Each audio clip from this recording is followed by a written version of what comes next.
Hey, we're going to be talking about how to build a business for yourself, predominantly using online when you are super busy and maybe you're doing it alone. What will you actually do? So depending on what business you're building, this will relate to any of those businesses. So I'm not talking to just the people who are drinking the Kool-Aid that I'm drinking, which is Beachbody Kool-Aid. I'm not talking only to you guys. This really applies to anybody building any business, whether this is something that you're building for yourself, like you're trying to get your own workout line off the ground, or you're trying to get your new pen line off the ground, or your clothing line, whatever it is, or you are working for a company, a rep, affiliate, or you are working in network marketing, whatever you're choosing to do on the side, these all will apply. So the first thing you need to do, this is super simple, is plan your activity timing, the days and the times of your day. So when I'm saying plan your activity and timing, I'm relating to what I said first. Have a schedule and follow it. So on Monday, know what your schedule is. So plan the activity so that you can identify, where can I deposit work? Where can I multitask? Where can I have uninterrupted focus and what we call sometimes a power hour? Not saying you have to work for a solid hour, but maybe.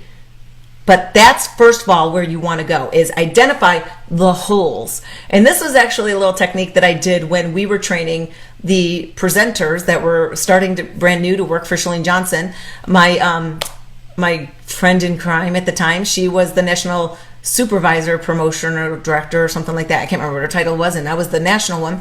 We both would draw a clock out, and basically you block off like the time where you're stuck, like I got nothing in these times. But then you'll find little holes in your windows. And to give you an example, here's where the holes were. So remember back when I said when I was traveling and I was trapped in lead rooms and I was trying to build my fitness business, which meant I had to promote. That means I had to call 50 plus health clubs in an area to try to speak to a director, to try to have a sales call with them, to pitch them on the idea of sending their instructors to the certification that I had scheduled in their area for whatever weekend. So I had to call like 50 different clubs all the time to try to promote. I had to do MySpace promotions because that's what we had back then. I basically had to do as much as I could in the moments I could. How could I do it when I was off in the middle of Kansas or off in a prison in Calipatra State Prison out in California? How can I do that when I'm stuck in a lead room? Well, it's because you find those moments. Where's those moments? Legally, you have to have breaks. So what I would do sometimes, especially like I would do this when I was trying to eat really healthy. I wouldn't eat in the conference room when they would have their food. I would go to the bathroom sometimes and eat. So when you go to the bathroom, legally, you can go to the bathroom. That's when you can make a call. And when I used to work in the hospital, I couldn't stand the smokers because they always could just go for a smoke break whenever they wanted. It wasn't just, here's your 15 minutes in the morning and 15 minutes in the afternoon. No. Those smokers went outside all the time. And I didn't smoke, so where was my break? I didn't have one. What I ended up doing was I would get a pen out, hold a pen, and I'd go into the computer room that the doctors used, and I'd search this new magical World Wide Web that was launching. This was back in '94. And that's what I did, because I didn't formally have a break. I created my breaks to go do that because that's only fair. That's only fair. So when I was in the medical traveling, when I had breaks, I would call. And on lunchtime is a perfect time. When I go back to the hotel, I had all the time in the world to be able to do that. And it was sometimes hard to fit a workout in because I was just so exhausted. But that was where I was able to get on the computer, do tons of emailing, and schedule calls and stuff. So your time might be jack full, but it's also going to have holes in it. Here's something else that I would do.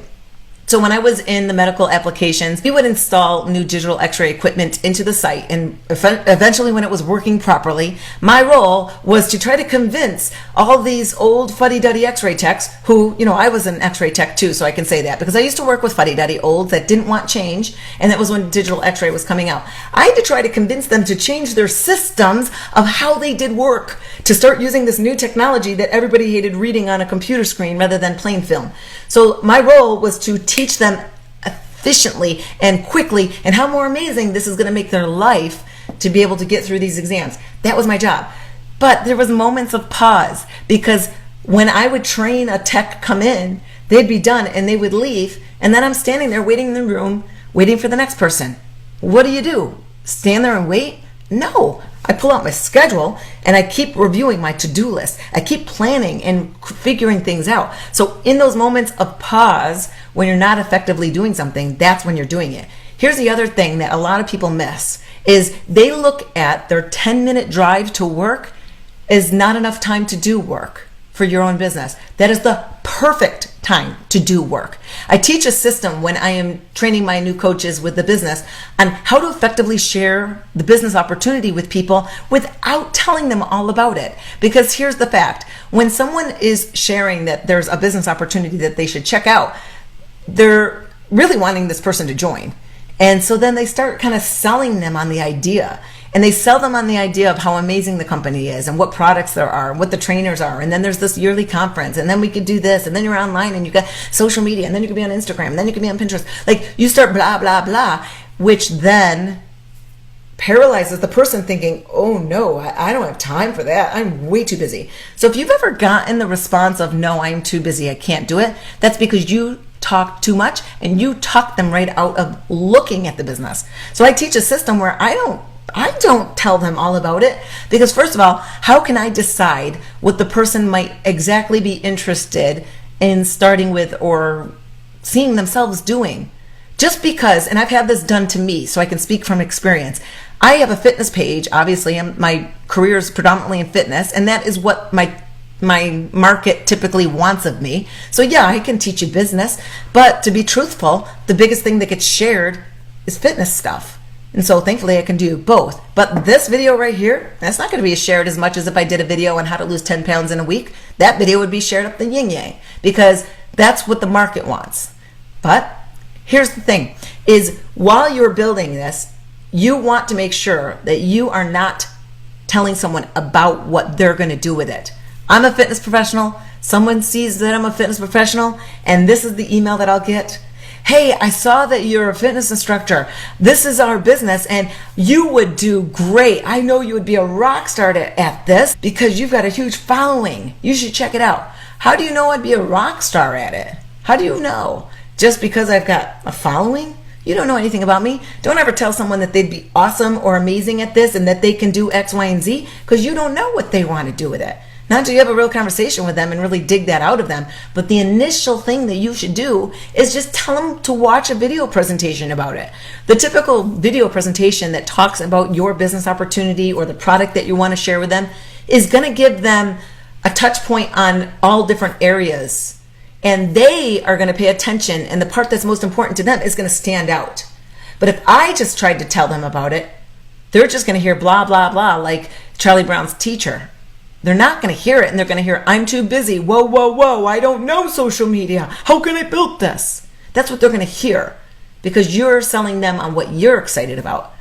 You need to let them decide what they're going to be excited about. So this is the perfect time to do it, is when you're in the car. So I teach my coaches that when you're sharing the business with someone, don't talk about that business opportunity on your phone call with them for more than 2 minutes. Because if you're talking for more than 2 minutes, now you are talking way too much. So I don't care if you have a phone call with an old high school friend for like an hour, go for it. Because you can catch up about life, you could catch up about so-and-so and everyone that's going on, sure. But if there's a point in the conversation where it comes to, okay, so what is it that you wanted to talk to me about? That part of the call is only 2 minutes. Because I'm not going to draw the vision for that person when I don't know it yet. I first want them to get an idea of what the company's about, and if it's up their alley. And then my follow-up is when I'm going to really firmly move towards that. So point them to watch a video about what you're going to do. And in that drive to work, 10 minutes, you can at least knock out 2 calls to schedule, to talk to someone. That's effective multitasking. The second step is prioritize your actions and what insanely needs to get done first. What needs to get done first? So if you only had 15 minutes today to work on your business, what's most important? I'll tell you what I did. I did what was most important, because If I didn't do that, that would be a day that could slow my business down or prevent it from going forward. And I'll tell you what most people do. So if people think, I've only got like 15 minutes today and I really got to do something super strong for my business, I'll tell you what the mistake is and what most people do. Most people create social media content in that 15 minutes that they have because they think a fantastic Facebook post is going to grow their business. It's not. It's not. Because your social footprint, your social content, what you put up immediately is not what's going to grow the numbers tomorrow. That attraction marketing takes 2 to 3 months to work for you because that's about your consistency and what you put up. So that's normally what people will do. Here's the second thing that a lot of people will do that does not grow their business. If you only had 15 minutes in one day and you had to do the most important stuff, here's what they do that does not grow their business. They chat with their current team or their challenger groups, the people that they're training in a fitness training group. You know, like we call them challenge groups here in Beachbody. They go in the Facebook group or wherever else they're communicating with them and they chat with them and check in on everyone and maybe do a phone call with some of them. They basically communicate with the people who are already drinking the Kool-Aid, who are already in. So to do that, yeah, that's important, but that doesn't move the needle tomorrow. That cultivates your business. So it'd be fine if there was a day where you didn't do that. Your business, your people will still be there. No worries. But if you don't follow up with people who are interested in your product that you were talking to them about or about the business, if I only have 15 minutes to do work, I'm going to follow up with the people who are contacting me back about something that I shared with them. That's the most critical action that I do. You put it in an order of list. What is so important that you do today? If you didn't do this, your business will absolutely not move forward tomorrow. It's tomorrow I'm talking about. I'm not talking about 3 months from now. I'm talking about what moves your business tomorrow. And the actions that move your business tomorrow, and I'm going to say it out loud, is recruiting and sales. That's what changes your business tomorrow. So I'm not a salesperson. So when I say sales, yeah, you have to make sales if you want to grow a business, but you don't want to be a salesperson because a salesperson is going out to try to sell people stuff. I don't do that. I have a lot of conversations with people, whether they come to me first or I reach out to them. And I have a lot of conversations with people to find out what they're looking to do, what their need is, and I line them up with the right thing that I feel is best for them. And sometimes it might not even be a product. Sometimes it would not be to my benefit, and I'm totally okay with that because I completely agree or believe in karma. And I completely would want people to trust me and know that I've always got their back, and I'm not going to just try to sell them on something so I can make a buck. I would never do that.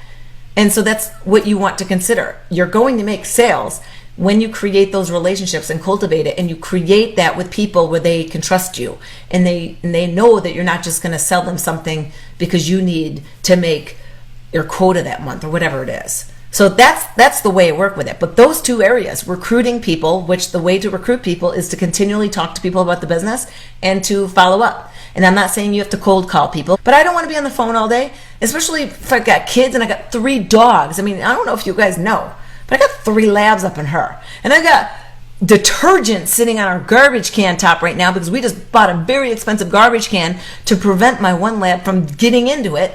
And he's getting into that one now too. So now I've got like detergent out there to control that insanity. But this is life. And you just let people know this is how life is.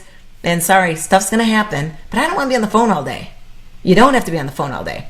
Okay, so let's keep going then. You need to prioritize your actions, get the first thing done. So on lunchtime, that's the perfect time to do your follow-ups and invitations. So follow up with the people that you've already had communications with. That's your first thing. Don't put up a social media post. Don't. First, follow up. Second, invite. So you always should follow up first with people. And the second thing that you do in the small moment of time that you have is invite people to whatever you're doing. To your challenge group that you got coming up, the fitness training group, or to the business opportunity, or to a home party, if you're a home parties person. I don't want to do home parties myself, so I don't. I've never done a home party myself. So that's where you invite people to do things. And then on the breaks. So on the breaks, maybe that's when you schedule the content that you need to go up. And you can use third-party sources like Hootsuite to schedule your social media content to go up so that if you can't do it, something else is putting it up for you. Third out of 4, I got 4 steps. Third is focus with high attention, no distractions for your critical time. So when I was growing my business, you want to know where the critical time was? Critical time where I had complete control over my time is when the house is sleeping. When the house is sleeping, I have complete control over what I can do. And that's what's happening right now. I don't know if my husband's passed out sleeping yet, but my kids are. I got a dog out here and somewhere. I know I got like sleepiness going on. That's when I do super important, crush it type of content. Now, here's the problem. When I said no distractions, I have massive ADD and I am very impatient that if I click on a website and that stupid little rainbow circle spins in front of me for a little bit, I'm gone. I've already clicked onto another tab. So there's things that you can do to decrease that social media ADD we all have created in ourselves. We just want to know what's going on, and it's too easy just to refresh the news feed to see who updated something while you're sitting there working on something that you don't really want to do. Got it? But here's what you got to do. One thing you can do is do the most critical, strongest activity that you need to get done. If you didn't do it throughout the day, is where the time that you can control. Some people like to get up earlier than the household and do it there. Me, I don't. Like, I am not a morning person, not at all. That's why I stay up all night because I like to sleep in. I'm the nighttime person. I will work in this nighttime window because it's just easier for me. I'm more creative, I think. I don't know. I'm awake. I've already had the day to think about stuff, I think. But do your activity in your closed moments. But I am so distracted in this office because I've got 3 labs that constantly bang on my door. Like, you know, just even if they're up against it or licking themselves, I can hear the licking. I can't stand it. Or the doorbell's ringing 8 billion times because I love Amazon Prime and things are constantly getting delivered. Or my husband, he says he doesn't do it, but he does do it. Constantly peeking in the window, constantly just coming in, constantly interrupted. Sometimes you got to find a place where you just can't be interrupted. And I told my friend Mindy, I said, just drive off in your car and go park somewhere in a park and do it there. Like somewhere you can go where you're not interrupted. That is where you need to find that close moment in time. Here's another tip of what you can do to lessen the distraction, especially online if you're sitting in a room with a computer. Turn your phone and your Wi-Fi off. So turn it on airplane mode or Wi-Fi off or whatever. So you're not getting those updates. You're not tempted to go and refresh a page. You're not tempted to go over YouTube and start watching dance routines. I'm not talking about myself or anything, but that's what you'll do.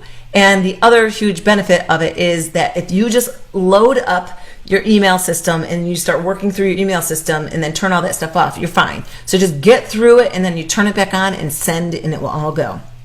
Here's one thing I don't think I could ever do, but I'm going to suggest it to you. There's a funny video out there about this, but it's the 1 tab rule. So I don't know, raise your hand if you're like me, where if you're looking at your desktop, you have a ton of tabs open of different websites. And I freak out when my husband says, well, just clear your cookies or just reboot. No, I'm not rebooting and risk these tabs not coming back up again, because you know how that always happens. Mac always promises you they'll reopen them, but sometimes they don't. So I got all these multiple tabs opened, trying to complete something off of every one of them. Because again, it's that ADD in me. So have 1 tab open and work from that 1 tab. If you can do that, do everything you need to do in that 1 tab. And there is an app, by the way, I don't know it, so if someone does know it, put in the comments here. There is an app or something that you can download, an extension or something on Chrome, where you can actually block the news feed of Facebook. Because the news feed is very distracting, and it's only going to get worse. It's going to be so targeted to you to distract you, because it's basically like putting a fishing line out there for exactly what you want to know and see, but sponsored ads and content. That's exactly where it's going. The final thing that I'm going to say is set realistic pacings and goals. Okay, so you know what you are doing in your life. You know your problems, you know your excuses, and you know what you should be doing but just aren't. So if you know you're not doing the activity that's going to move the needle forward in your business, you know it. Because I train people all the time. But when I ask them, well, what are you doing here, X, Y, and Z? They're like, I know, I haven't done and I should be. Well, if you know you're supposed to be and you're not, then you better have an acceptance of realism in what's going to happen in your business. So if you want to make, $2,000 a week in this business, but you're failing to do this amount of activity, or you haven't removed something off of your plate, or you're just running with your head cut off so busy and you can never focus, or you're not learning how to be better on social media with your content. If you're not fixing the problem, then you have to be okay that you're not going to be making $2,000 a week for some unknown time. And especially if you're not sharing the business with people and working to have people, purchase products off of you, you're not going to be making $2,000 a week. It's just not going to happen. So you have to accept that. You have to establish the pacing. So if you're not going to remove off obligations and tasks, then you have to be okay that this business will predominantly always be just a side hobby thing, something that every so often you remember, or if you've got time for. But just like those people that say, when we get out of debt, then we'll have a baby. You know the answer on that one. When is anyone like, yes, we finally all now got out of debt, so now let's make a baby? Like, when does that ever happen? I would find it very rare, could possibly be, find it very rare. So you just have to be realistic with yourself and decide, what do you want to make? Because the potential for growth is huge. And the income disclaimer, especially with this business, is you're not guaranteed any level of income per Team Beachbody. Your income you make is solely dependent on the amount of effort and work that you put in. Nothing's going to be handed to you. This is not a get rich quick. This is not come in and you get a pot of gold immediately. It's not. And there's some companies that promise that, and I would just be very wary about that. Because if you come in and you're immediately making Mac Daddy, yikes, that's kind of scary. This is a progressive hockey stick growth. And as long as you're growing it, it will. But that's not going to just happen. It's not. And it depends on who you are and knowing what you need to do to be able to make those changes. And if you want to make those changes, you can never make someone do this. And I had that conversation with one of my new coaches today where she really wants her sister to do this, but her sister just won't do what she's telling her to do. I said, you got to be okay with that. Let your sister know, I love you, I want the best for you, but I can't make you do this. You have to decide you want to do this. And you have to create time to be able to do this. Some simple stuff. This is not hard. You just have to stop for a second and pay attention for a moment. It's like trying to put together something where you don't want to read the instructions, but you're going to bully yourself through it and try to figure it out. And then eventually, you put it all together all wrong, and then you have to take it all apart and then go back to reading the instructions. Don't do it. Just follow the steps. Everything's a simple step. You can't make someone want to do this. You can't make someone do this. They have to decide that they want to do it. And it's about really seeing the vision. Because I don't want to bring salespeople on my team. I don't want professional network marketers who are jumping from one company to the next, and that. I don't want that person.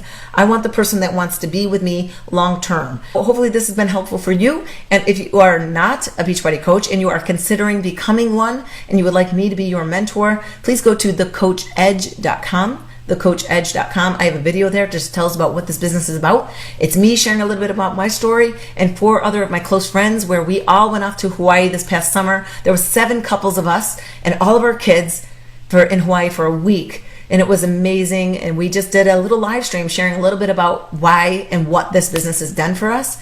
And also over there some videos on how you make income on this so you guys can know about that. But also than that, feel free to message me, be you, share what you know, help people with your experiences, with your knowledge and what you just learned. And that's it.